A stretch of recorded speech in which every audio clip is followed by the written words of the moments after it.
சரியா 100 வருஷங்களுக்கு முன்னாடி 1922ல நிறைய ஆர்கியாலஜிஸ்ட் எகிப்துல பிரமிட்ஸ் மம்மி பத்திலாம் ஆராய்ச்சி பண்ணிட்டு இருக்காங்க. வேலி ஆஃப் த கிங்ஸ்னு சொல்லப்படுற ஒரு இடத்துல ஹோவர்ட் கார்ட்டர்ன்ற ஒரு பிரிட்டிஷ் ஆர்கியாலஜிஸ்டோட டீம் ஒன்று ஆராய்ச்சி பண்ணிட்டு இருக்கு. இவங்களுக்கு தண்ணி கொடுக்க வந்த ஒரு சின்ன பையன் தண்ணி எடுத்துட்டு வரும்போது கால் தடுக்கி கீழே விழுறான். என்னன்னு பார்த்தா அங்க ஒரு பெரிய கல் இருக்கு. இதை பார்த்த கார்ட்டரோட டீம் இப்படி வர வழியில கல் இருக்குன்னு அதை நகர்த்த பாக்குறாங்க. ஆனா அவங்களால நகர்த்தவே முடியல. ரொம்ப ட்ரை பண்ணி ஒரு வழியா அந்த கல்லை தள்ளி பார்த்தா உள்ள ஒரு படிக்கட்டு போகுது. வேலி ஆஃப் த கிங்ஸ் சுத்தியும் மம்மியையும் பிரமிடையும் தேடிட்டு இருந்த கார்ட்டரோட டீமுக்கு ஜாக்பாட் அடிச்ச மாதிரி இந்த படிக்கட்டு இருக்கு. எல்லாரும் கையில டார்ச் எடுத்துட்டு இந்த படிக்கட்டுல இறங்குறாங்க. அங்க அவங்க கண்டுபிடிச்ச விஷயம் இந்த உலகத்தோட வரலாறையே திருப்பி போடுற ஒண்ணா இருந்துச்சு. அவங்க கண்டுபிடிச்சது ஒரு மம்மி. மம்மின்னு சொன்னாலே ஞாபகம் வரக்கூடியதா இருக்க கிங் டுட்டகாமனுடையது. இன்னைக்கு நம்ம இந்த வீடியோல பார்க்க போறது கிங் டுட்டகாமனோட மம்மியும் அதை சுத்தி இருக்க மர்மங்களையும் தான். ஹே காய்ஸ், நான் தான் Soumya and welcome to minutes park. 1922ல கார்ட்டரோட டீம் எகிப்துல பிரமிட்ஸை பத்தி ஆராய்ச்சி பண்ணிட்டு இருக்காங்க. இவங்களுக்கு ஸ்பான்சர் பண்ண கார்னர் வான்ற ஒரு பிசினஸ்மேன் இவங்க பல நாளா ஆராய்ச்சி பண்ணி எதையும் கண்டுபிடிக்காததால அவரோட ஸ்பான்சர்ஷிப்பை நிறுத்த பாக்குறாரு. அந்த டைம்ல தான் நவம்பர் 4, 1922ல ஹோவர்ட் கார்ட்டரும் அவரோட டீமும் ஒரு மர்மமான படிக்கட்டு ஒன்று கண்டுபிடிக்கிறாங்க. அந்த படிக்கட்டு இறங்கி போய் பார்த்தா அது உள்ள ஒரு பெரிய சீல் வைக்கப்பட்ட கதவு ஒன்று இருக்கு. இதை பார்த்ததும் கார்ட்டர் கார்னர் வானுக்கு ஒரு டெலிகிராம் அனுப்புறாரு. கார்னர் வான் அவர் அங்கே வர வரைக்கும் அந்த கதவை ஓப்பன் பண்ணக்கூடாதுன்னு சொன்னதுனால சரியா 22 நாள் கழிச்சு நவம்பர் 26, 1922ல கார்னர் வான் அங்கே வந்ததும் அந்த டோரை ஓப்பன் பண்ணுறாங்க. உள்ளே போய் பார்த்தா நிறைய பெயிண்டிங்ஸ் இருக்கு. ஒரு மன்னனோட வாழ்க்கையை அப்படியே பெயிண்ட் பண்ண மாதிரி இருக்கு. கார்ட்டரோட டீம் அந்த இடத்த பார்த்துட்டு இருக்கப்போ அங்க ஒரு ரூம் இருக்கிறத கார்ட்டர் பாக்குறாரு. அந்த கதவுல இருக்க ஒரு சின்ன ஓட்ட வழியா உள்ள பார்த்தா அவருக்குன்னே அவரால் நம்ப முடியல. அந்த ரூம் ஃபுல்லா தங்கத்தாலே ஜொலிக்குது. எங்க பார்த்தாலும் தங்கத்தால செஞ்ச பொருட்கள் தான். கார்ட்டர் டீம் ரூமை திறந்து உள்ள போய் பாக்குறாங்க. அங்க தங்கத்திலே செய்யப்பட்ட 5000 பொருட்களுக்கும் மேல இருக்கு. பெட்டு, கிரீடம், mask, chair, walking stick, wine jars, perfume, ராஜா அந்த காலத்தில் விளையாடுற போர்ட் கேம்ஸ்னு இப்படி நிறையா பொருட்கள் அந்த ரூமில் இருக்குது. ஆனால் இது எதுவுமே ப்ராப்பராக அடுக்கி வைக்கப்படலை. எல்லாமே கலைஞ்சி தான் இருந்திருக்கு. இந்த ரூமுக்கு அடுத்தபடியாக ஒரு சின்ன ஸ்டோர் ரூம் மாதிரி ஒன்று இருக்குது. இது பார்க்க அந்த அரசரோட பெட்ரூம் மாதிரி அந்த ரூம் ஃபுல்லாக அவரோட பர்சனல் ஐட்டம்ஸ் தான் இருந்திருக்கு. அப்படியே பார்த்துட்டு இருக்கப்போ ஒரு சீல் வைக்கப்பட்ட பெரிய கதவு ஒன்று தெரியுது. அதுக்குள்ளதான் கார்ட்டர் தேடி வந்த அந்த முக்கியமான ஒரு பொருள் இருக்கு. அந்த ரூமை திறந்து பார்த்தா அது உள்ள அந்த ரூமையே கவர் பண்ற மாதிரி ஒரு பெரிய பெட்டி ஒன்று இருக்கு. அது பக்கத்துல 2 சின்ன சின்ன பெட்டிகள் இருக்கு. மொத்தமா இந்த ரூம்ல 4 பெரிய பெரிய சிலைகளோட 3 சவப்பெட்டி இருக்கு, ஃபுல்லா தங்கத்தாலே. இந்த பெரிய சவப்பெட்டிக்கு பக்கத்துல கிங் டுட்டகாமனோட கல்லறையை யாராவது தொந்தரவு பண்ணா அவங்க மர்மமான நோய் தாக்கப்பட்டு இறந்து போயிடுவாங்கன்னு போட்டிருக்கு. ஆனா இதை பெருசா எடுத்துக்காத கார்ட்டரும் கார்னர் வானும் அந்த சவப்பெட்டியை திறக்கிறாங்க. அந்த பெரிய சவப்பெட்டிக்குள்ளதான் கிங் டுட்டகாமனோட உடலை பதப்படுத்தி வச்சிருக்காங்க. மற்ற 2 சவப்பெட்டிலையும் இறந்து பிறந்த 2 குழந்தைங்களோட உடல்னு கண்டுபிடிக்கிறாங்க.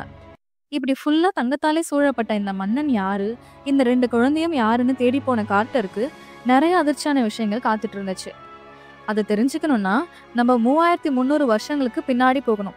அந்த டைம்ல எகிப்து மக்கள் நிறைய கடவுளை கும்பிட்டுட்டு இருந்தாங்க. நீருக்கு, நெருப்புக்கு, நாய்க்கு, பூனைக்குன்னு கிட்டத்தட்ட 2000 கடவுளுக்கு மேல கும்பிட்டுட்டு இருந்தாங்க. இந்த கடவுள்களுக்கெல்லாம் ராஜாவா ஒரு கடவுள் இருந்தாரு. அவரு தான் ஏமுன்ரா. இந்த கடவுளுக்கு எகிப்துல நிறைய கோவில் இருந்துச்சு. இந்த கோவில் இருந்த பூசாரிங்கெல்லாம் நல்ல பணக்காரங்களா இருந்தாங்க.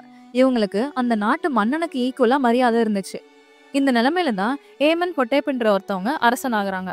அவரு சூரிய கடவுளான ஏட்டனை வழிபடுறவரு. ஆனா அவர் மட்டும் கும்பிடாம அந்த நாட்டு மக்கள் எல்லாருமே ஏட்டனை மட்டுமே வழிபடணும்னு அவர் நினைச்சாரு. ஏமன் ஹொட்டேப்ன்ற அவரோட பேரை அக்கேனேட்டன்னு மாத்தி வச்சுக்கிறாரு. இதுக்கு ஏட்டனோட சேவகன்னு அர்த்தம். இப்படி ஆரம்பிச்ச அக்கேனேட்டன் கொஞ்சம் கொஞ்சமா நிறைய தப்பு பண்ண ஆரம்பிக்கிறாரு. மற்ற கடவுளோட சிலைகளை அழிக்கிறது, கோவிலை மூடுறதுன்னு நிறைய வேலைகளை பண்ணிட்டு இருந்தாரு. ஏமுன்ரா கோவிலோட பூசாரிகள் மன்னருக்கு ஈக்குவலா ட்ரீட் பண்ணப்பட்டதால ஏமுன்ரா கடவுள் சம்பந்தமா இருக்க எல்லாத்தையும் அழிச்சாரு. இப்படியே 17 வருஷம் ஆட்சி பண்ண அக்கேனேட்டன் திடீர்னு ஒரு நாள் காணாம போயிடுறாரு. அவர் எங்க போனாரு, என்ன ஆனாருன்னு இப்ப வரைக்கும் யாருக்குமே தெரியாது. அக்கேனேட்டனுக்கு அடுத்தபடியா எகிப்தை ஆட்சி பண்ணக்கூடிய மன்னனா யாரை அறிவிக்கிறதுன்ற ஒரு குழப்பம் வந்துச்சு. அக்கேனேட்டனுக்கு மன்னர் ஆகக்கூடிய வயசுல எந்த பயனும் இல்லை. அவருக்கு நிறைய பெண் குழந்தைகள் தான் இருந்துச்சு. டுட்டகாமனுக்கோ அப்போ வயசு வெறும் 6 தான். அந்த நிலைமையில எகிப்த காப்பாத்த நினைச்ச அக்கேனேட்டனோட ஒய்ஃப்ல ஒருத்தவங்களான நெஃபர்டிட்டி ராஜாவா ஆகுறாங்க. ஒய்ஃப்னு சொல்ற எப்படி ராஜாவானாங்கன்னு கேட்டிங்கன்னா, நெஃபர்டிட்டி ஒரு பையன் மாதிரி வேஷம் போட்டு எகிப்த ஆட்சி பண்றாங்க. 2ல இருந்து 3 வருஷம் ஆட்சி பண்ணதுக்கு அப்புறம் இவங்களும் அவங்க ஹஸ்பண்ட் மாதிரியே ஒரு நாள் திடீர்னு காணாம போயிடுறாங்க. வேற வழியே இல்லாம 9 வயசான டுட்டகாமுன அரசனாக்குறாங்க. எகிப்தோட பிரைம் மினிஸ்டர் மாதிரி இருந்த ஐயும் படைத்தளபதியா இருந்த ஹொரேம் பெப்பின் வழிகாட்டுதல்ல டுட்டகாமுன் அரசனாகிறாரு. அந்த காலத்துல அரசர்களை கடவுளா பார்த்தாங்க. புனிதமா பார்க்கப்பட்ட அவங்க ரத்தம் வெளியே கலந்துட கூடாதுன்னு அவங்களோட குடும்பத்திலே கல்யாணம் பண்ணிக்கிற வழக்கம் அவங்களுக்கு இருந்துச்சு.